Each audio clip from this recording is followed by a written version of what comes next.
Jordan Woolley.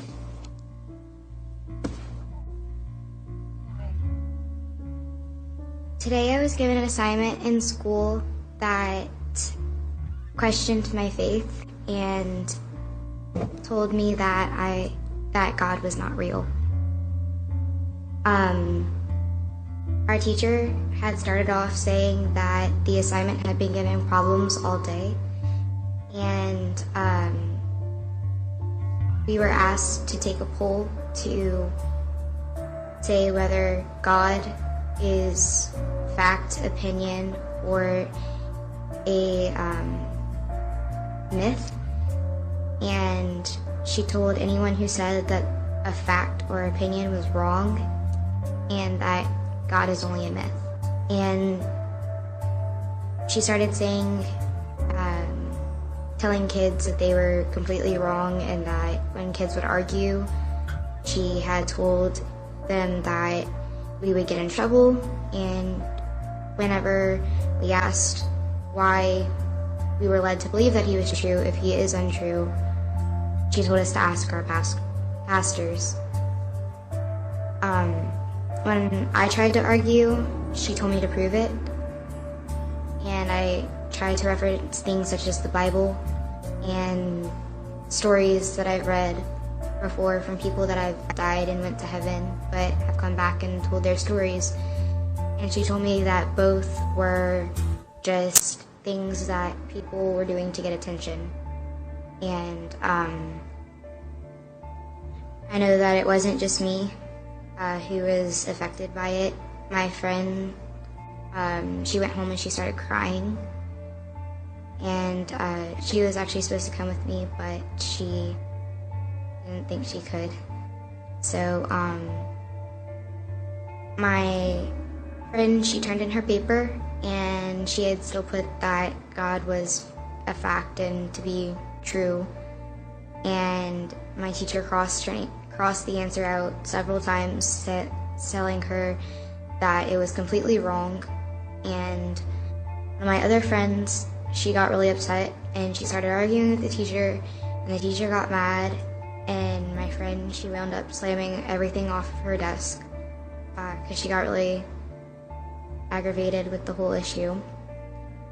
And whenever my friend and I came home, we immediately told our parents about it, and we called the principal, and she said that she would handle it, but she said that the teacher had already gone home. And another child in my class had asked the teacher if we could try to put what we believe in on the paper, and she said, you can if you want to get the problem wrong, which will fail. You'll fail the paper if you do. And I felt like this was really wrong, and I didn't feel like it was fair for my faith and my religion to have anything to do with what I'm learning about in school. And I had known before that I know that our schools aren't really supposed to teach us much about religion or question anything about religion. And when I tried to talk to my teacher about it, she told me that it doesn't have anything to do with religion, because the problem was just saying that there is no God. A critical thinking assignment at a Houston school is drawing national attention after a teacher is believed to have told her students God is a myth. When student Jordan Woolley defended her faith and argued there is a God, a heated discussion happened between her and her teacher. And Jordan is now receiving backlash from the school district, who is refuting any claims about a heated discussion. Now students and parents are coming forward to say that it happened and to defend Jordan and refute what appears to be an attempt by the school board to alter the story. The Center for Medical Progress has released a new video from their investigation into Planned Parenthood's illegal harvesting of baby body parts for a profit. The latest video shows a Planned Parenthood doctor describing a partial birth abortion procedure to terminate living late-term babies, a practice that's illegal under federal law.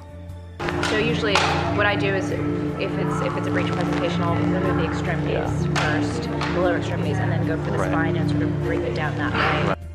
Dr. Dermish also admits she's striving to harvest brain tissue. I haven't been able to do that yet. Oh, to get the calvarium? Intact. That's like maybe next time. I know, right? Well, this will give me something to strive for. Planned Parenthood is currently under congressional investigation. It took 15 seconds for Deputy Ben Fields to take down and arrest the 16-year-old student. It was in that moment that he lost his job. Richland County Sheriff Leon Locke. When I first saw that video, and continues to upset me when I see that video, is the fact that he picked the student up and he threw the student across the room. Sheriff, can you tell us what Ben Fields should have done in that situation? I can tell you what he should not have done. What he should not have done is thrown the student. The internal investigation included interviews with the teacher and the administrator who requested Fields remove the female student. Locke says they stood by the deputy. What did they support about what he did? They supported his actions. They felt like that everything he did was correct. Even the physical part? They had no problems with the physical part. But again, I'm the one that had problems.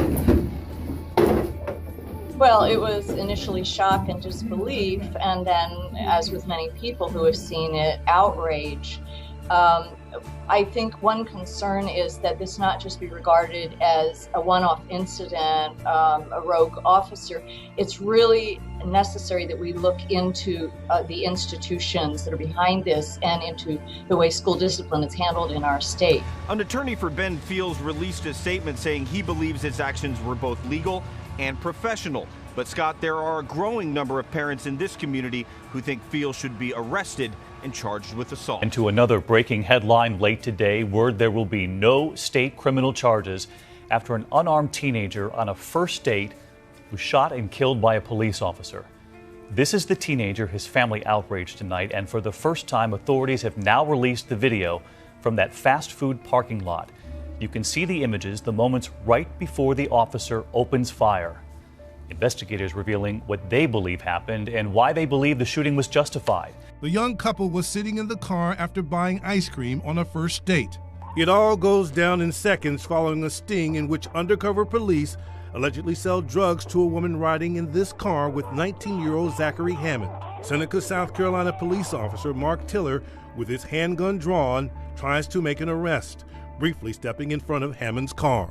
But Hammond attempts to speed off. Officer Tiller fires. Hammond, struck twice in the side and back, dies. Today, a South Carolina prosecutor concluded the shooting was justified, that Officer Tiller had reason to fear for his life, and that he had a difficult decision to make in just 3 seconds.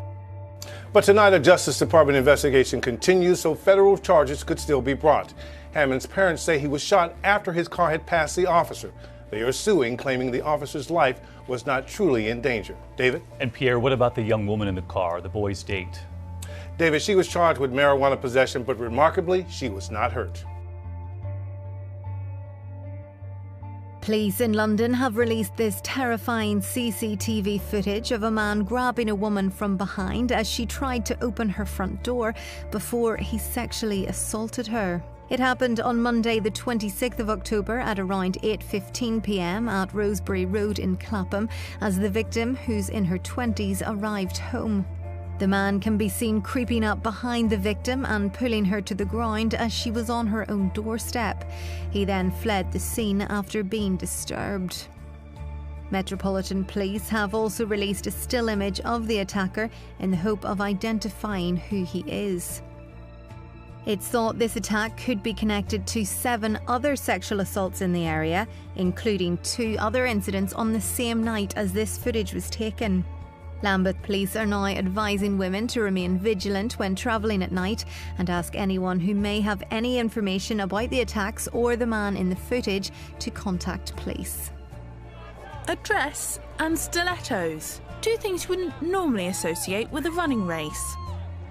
But competitors donned exactly that for the Washington DC high heels race. Participants dressed in a wide variety of elaborate costumes, from film characters Storm! Mistress of the elements! Commands you to release that child! to the Queen.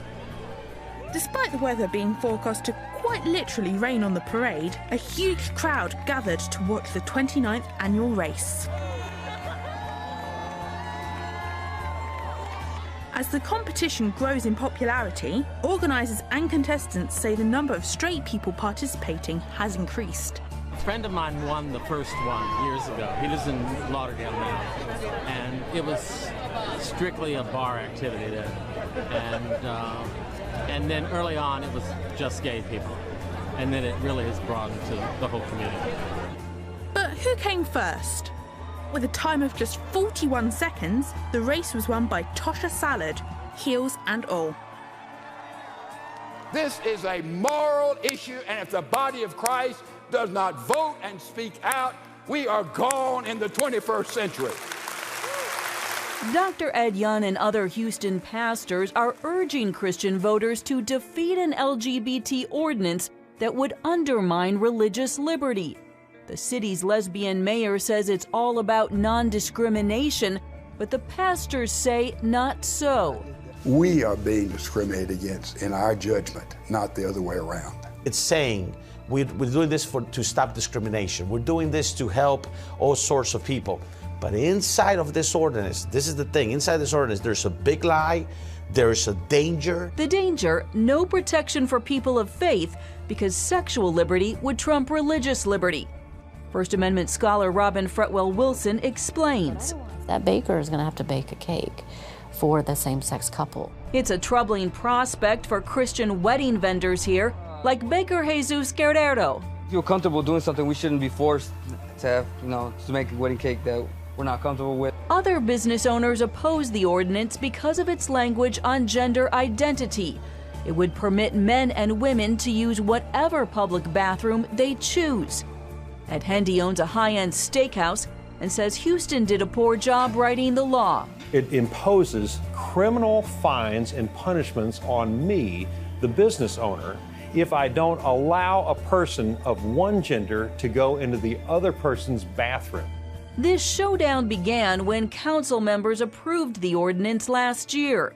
A coalition of evangelical pastors then organized a signature drive calling for a citywide vote.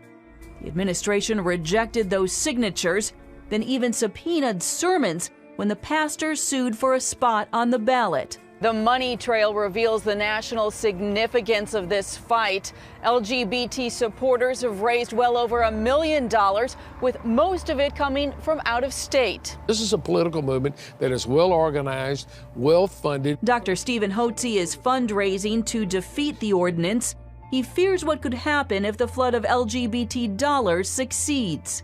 Houston is ground zero on this. If Houston falls and Texas falls to the homosexual political movement on this issue, the country's gone. That's because not only is Houston seen as a conservative stronghold, it's one of the last major cities without a non-discrimination ordinance. We see LGBT sexual orientation, non-discrimination statutes or ordinances coming into existence, and that's where the real game is at. In recent years, LGBT activists have pushed for more than 200 non-discrimination laws in cities and counties across the country.